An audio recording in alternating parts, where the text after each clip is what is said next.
Stepping off the creaky wooden pier into Shalinar's bustling morning market, I'm greeted by the heady scent of salt, citrus, and something entirely new.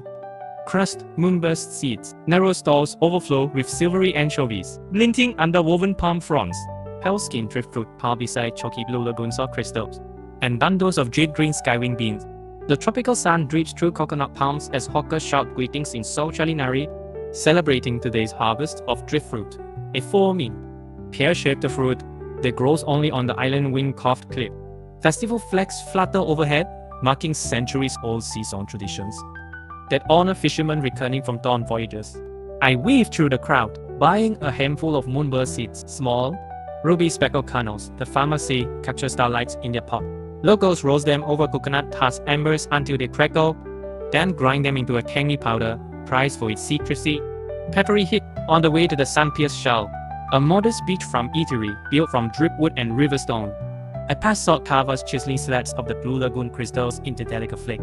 This salt carries a faint mineral sweetness beloved in Shalinar cuisine. Inside the open-air kitchen, Chef Mirana greets me with a grin.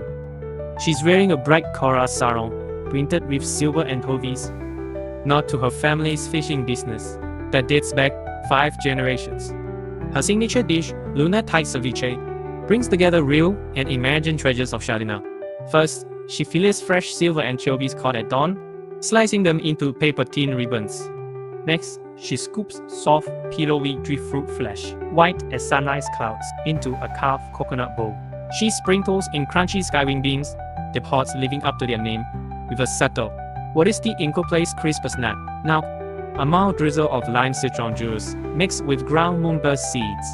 As she stirs, the seeds release their ruby dust, pinking the ceviche a soft blush pink. A pinch of blue lagoon salt crystals adds a melt on the tumblers of ocean breeze. She garnishes with finely shredded palm fronds and a single bloom of crimson seasnet flower, symbolizing Shalinar's union of sea and land. I lift my fork and taste. The first bite is bright citrusy zing from the driftfruit dancing with the moonburst's gentle heat. The anchovies lend a silky, ocean-fresh umami that lingers behind the crisp skywing crunch. The salt crystals dissolve softly, pulling flavors together like a tide sweeping across shore. It's light yet layered, playful yet deeply rooted in island lore. Every mouthful feels like a walk along Shalinar's white sand beaches at sunrise. The locals say the recipe evolved as sailors returned from distant voyages with exotic spices, then blended them with homegrown goods to honor both travelers and ancestors. Today, Lunar Tide Ceviche is the star of evening feasts and morning markets alike, an edible bridge between reality and imagination. With the last forkful gone, I lean back and watch fishing boats drift past the reef. I can already taste the promise of my next visit. Maybe a bowl of fire-grilled coral yam soup, or a sweet swirl of starvine jelly. But for now, Lunar Tide Ceviche has captured my taste buds and my heart.